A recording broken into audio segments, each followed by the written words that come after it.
कुंभ मेला। जी हाँ दोस्तों, भारत वह देश है जहाँ हर त्योहार बहुत ही धूमधाम से सेलिब्रेट किया जाता है। और क्यों ना किया जाए, आखिर यही चीज़ें हैं जो भारत को दुनिया में सबसे अलग दर्शाती हैं। भारत देश अपने इतिहास, सभ्यता, त्योहार, भाषा, धर्म, कला और संस्कृति, इन सभी चीज़ों के लिए पूरे विश्व में प्रसिद्ध है। और बात करें यहाँ के धार्मिक और सांस्कृतिक मेलों की, तो इनकी तो बात ही अलग है। इनमें से कुछ मेले हर साल तो कुछ कई सालों के अंतराल में अलग अलग तरीकों से ऑर्गेनाइज किए जाते हैं। इन मेलों में कुंभ मेला, पुष्कर मेला, सूरजकुंड शिल्प मेला, सोनपुर मेला आदि प्रसिद्ध हैं। तो आज इस वीडियो में हम इनमें से सबसे बड़े स्तर के मेले के बारे में बात करेंगे, जिसका नाम है कुंभ मेला।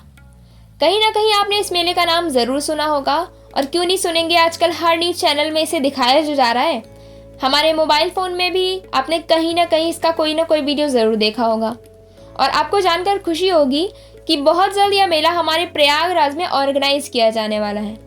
दोस्तों, आपको यह भी बता दें कि यह मेला इतना ज़्यादा प्रसिद्ध है कि इस मेले को देखने के लिए और यहाँ घूमने के लिए करोड़ों देशी विदेशी टूरिस्ट आते हैं। बात करें इस मेले की एक खास बात के बारे में, तो यहाँ जो श्रद्धालु आते हैं वह पवित्र नदियों में डुबकी लगाते हैं, और ऐसा कहते हैं कि ऐसा करने से सभी पाप धुलते हैं और साथ ही उनके कर्मों का भी प्रायश्चित होता है और उन्हें मोक्ष की प्राप्ति होती है। यह मेला खास तौर पर हिंदुओं के बीच एक मुख्य त्योहार के रूप में मनाया जाता है। तो चलिए अब बात कर लेते हैं कि यह मेला कहाँ कहाँ ऑर्गेनाइज किया जाता है। प्रयागराज के त्रिवेणी संगम पर, गंगा तट पर स्थित हरिद्वार, गोदावरी के तट पर स्थित नासिक और शिप्रा नदी के तट पर स्थित उज्जैन में 12-12 साल के अंतराल में इसे मनाया जाता है। हमने बात की कि यह मेला 12-12 साल के अंतराल में इन जगहों पर ऑर्गेनाइज किया जाता है, पर कब कहाँ पर यह मेला ऑर्गेनाइज होगा यह डिसाइड होता है एस्ट्रोलॉजिकल कैलकुलेशन के द्वारा, जिसके लिए सोलर सिस्टम के जुपिटर की पोजीशन को एनालाइज किया जाता है। और तब यह डिसीजन लिया जाता है कि यह मेला चारों जगहों में से किस जगह पर सेलिब्रेट किया जाएगा। तो आज इसी मेले के बारे में हम विस्तार से बात करेंगे कि यह मेला क्यों मनाया जाता है, कब और कैसे इसकी शुरुआत हुई और इसके पीछे की क्या कहानियां हैं। इन सभी के बारे में हम बात करेंगे। दोस्तों, इस मेले का जिक्र हिस्टोरिकल किताबों में माघ मेले या प्रयाग स्नान के नाम से होता है। मतलब इसका एग्जैक्ट कोई कुंभ मेले के नाम से कहीं पर वर्णन नहीं है, पर हमारे वेदों या अन्य पौराणिक ग्रंथों में माघ मेले या कुंभ मेले के बारे में कुछ कहानियां जरूर बताई गई हैं। इन पौराणिक किताबों में माघ मेले व कुंभ मेले को एक अमृत से भरे हुए घड़े के रूप में बताया गया है। इसे एक सेलिब्रेशन की तरह भी कुछ जगहों पर दर्शाया गया है। इसको और अच्छी तरीके से समझने के लिए हमें हिंदू धर्म के एक पौराणिक ग्रंथ की एक कहानी को जानना होगा, जिसके कारण आदिकाल से लेकर आज तक कुंभ मेले को बड़े ही धूमधाम से मनाया जाता है। तो चलिए शुरू करते हैं। इस कथा की बात करें तो यह कथा समुद्र मंथन से जुड़ी हुई है। हिंदू धर्म से जुड़े लगभग सभी लोग समुद्र मंथन की कथा से जरूर अवगत होंगे। पौराणिक कथाओं के अनुसार जब महर्षि दुर्वासा के श्राप से इंद्रदेव शक्तिहीन हो गए थे, तो चारों ओर असुरों का वर्चस्व बढ़ने लगा था और उन्होंने स्वर्ग पर भी अपना अधिकार कर लिया। इस बात से परेशान होकर इंद्रदेव और सभी देवता ब्रह्मा जी के पास गए और ब्रह्मा जी ने उन्हें विष्णु जी के पास भेज दिया। उनकी परेशानी को सुनकर भगवान विष्णु ने उन्हें समुद्र मंथन का सुझाव दिया और उन्होंने बताया कि समुद्र मंथन से निकले अमृत कलश को प्राप्त कर अगर वे अमृत का पान कर लें तो सभी परेशानियां खत्म हो सकती हैं। जिसके बाद सभी देवता राक्षसों के पास गए और समुद्र मंथन की बात की, और देवताओं ने राक्षसों को आधा अमृत देने का वादा भी किया। अमृत का लालच देखकर सभी राक्षस समुद्र मंथन के लिए तैयार हो गए, जिसके पश्चात राक्षसों और देवताओं ने समुद्र मंथन शुरू कर दिया, जिसके परिणाम स्वरूप कई रत्नों के साथ अमृत कलश भी निकला। पर जैसे ही अमृत कलश मिला, देवता और राक्षस दोनों ही उसे पूरा हड़पना चाहते थे। जिस बीच देवता राक्षसों से उस अमृत कलश को पाने में सफल हुए, उसी समय सभी देवता उस कलश को लेकर भाग पड़े। कहा जाता है कि इस अमृत को पाने के लिए देवताओं और असुरों में कुल 12 दिनों तक युद्ध चला था। उस समय के 12 दिन पृथ्वी पर 12 वर्ष के बराबर होते हैं। ऐसा कहा जाता है कि जब देवता अमृत लेकर भागने लगे थे, तो उस दौरान अमृत की 4 बूंदें स्वर्ग से धरती पर गिरी और जिन 4 जगहों पर यह बूंदें गिरी उनमें से पहला स्थान है हरिद्वार की गंगा नदी, और प्रयागराज की त्रिवेणी संगम, उज्जैन की सिप्रा नदी और नासिक की गोदावरी नदी। और इसी कारण से कुंभ मेला हर 12 वर्ष में एक बार एक स्थान पर और हर 3 वर्ष में स्थान बदलता है। ऐसा माना जाता है कि इसी समय यहाँ की नदियाँ अमृत का रूप धारण करती हैं और इसी वजह से यहाँ स्नान करने की भी मान्यता है। अब बात कर लेते हैं ज्योतिषीय विश्लेषण की।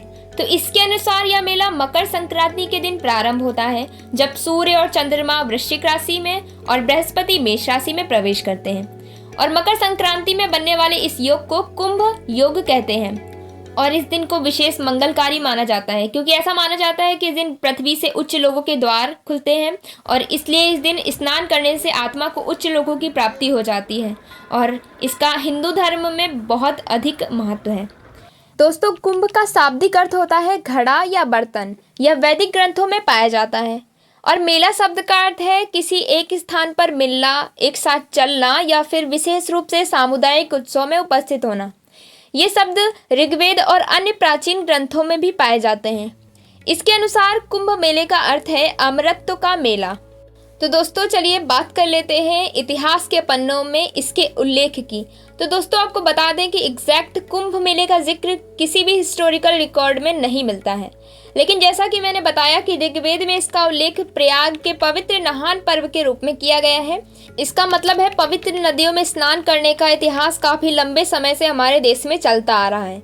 ऋग्वेद के अलावा इसका वर्णन बुद्धिज्म के पाली टेक्स्ट और महाभारत में भी मिलता है। पर इतने सारे रिकॉर्ड्स के बावजूद भी यह पर्व कब शुरू हुआ यह किसी को भी नहीं पता। और आपको बता दें, ऐसे ही एक पर्व का उल्लेख प्राचीन भारत के राजा हर्ष के समय काल में भी मिलता है, जिसका उल्लेख 7th सेंचुरी के बुद्धिस्ट चाइनीज ट्रैवलर ह्यूएन सांग ने अपने रिटन अकाउंट में किया। इसमें उन्होंने प्रयाग को एक प्रसिद्ध हिंदू शहर के रूप में बताया और ऐसा कहा कि यह शहर मंदिरों की नगरी है, जहां गंगा, यमुना, सरस्वती के संगम पर हिंदुओं द्वारा माघ महीने में स्नान किया जाता है। ह्यूएन सांग का यह उल्लेख किसी भी प्रकार के नहान पर्व का पहला सबूत माना जाता है। इसके अलावा प्रयाग के नहान पर्व का उल्लेख 16th सेंचुरी के रामचरितमानस और N.A. अकबरी में भी मिलता है, लेकिन इन सभी दस्तावेजों में किसी में भी कुंभ मेले का जिक्र नहीं हुआ है, जिससे यह कहा जा सकता है कि कुंभ मेला उस समय माघ मेले, प्रयाग मेले और नहान पर्व के नाम से जाना जाता था। यह माघ मेला ही जब 12 साल की अवधि पर कुछ ऐसे ज्योतिष दैविक संयोग बनाता है तब उसे कुंभ मेला कहा जाता है। तो दोस्तों हमने जान लिया कि इतिहास के पन्ने में किस प्रकार से इसका उल्लेख किया गया है। तो आइए एक नज़र हम इस पर भी डाल लेते हैं कि इस मेले को किस प्रकार से मनाया जाता है, इसके लिए क्या क्या प्रिपरेशन की जाती है और इस मेले को पहले कब और कैसे मनाया जाता था। तो दोस्तों आज़ादी से पहले अंग्रेजी हुकूमत इसे कुंभ, अर्ध कुंभ और माघ मेले के रूप में आयोजित करती थी और मेले का प्रबंधन संभालने के लिए इंग्लैंड से ऑफिसर बुलाए जाते थे। पर जब 1947 में देश आज़ाद हुआ तो 1954 में आज़ाद भारत का पहला कुंभ मेला प्रयागराज में आयोजित हुआ और इसके आयोजन के लिए इस प्रदेश की सरकार ने महीनों पहले तैयारियां शुरू कर दी थी, जिसकी वजह से यह कुंभ यादगार बन गया। आपको यह भी बता दें कि इस कुंभ में देश के प्रथम राष्ट्रपति डॉक्टर राजेंद्र प्रसाद संगम स्नान करने आए थे और इस कुंभ की तैयारी भी व्यापक स्तर पर की गई थी। दोस्तों महाकुंभ मेला भारत में सबसे बड़ा धार्मिक संगम है और इसमें देश विदेश के करोड़ों लोग शामिल होते हैं। और आपको बता दें कि साल 2025 में महाकुंभ मेला प्रयागराज में होने वाला है और इस मेले को लेकर तैयारियां जोरों से चल रही हैं। इसका शुभारंभ 13 जनवरी पौष पूर्णिमा से लेकर 26 फरवरी महाशिवरात्रि व्रत तक चलेगा। इस बार इस महाकुंभ में करीब 45 करोड़ तीर्थयात्रियों के आने का अनुमान लगाया जा रहा है, जिसको लेकर डीजीपी खुद सुरक्षित कुंभ के लिए व्यक्तिगत रूप से सुरक्षा उपायों की निगरानी कर रहे हैं।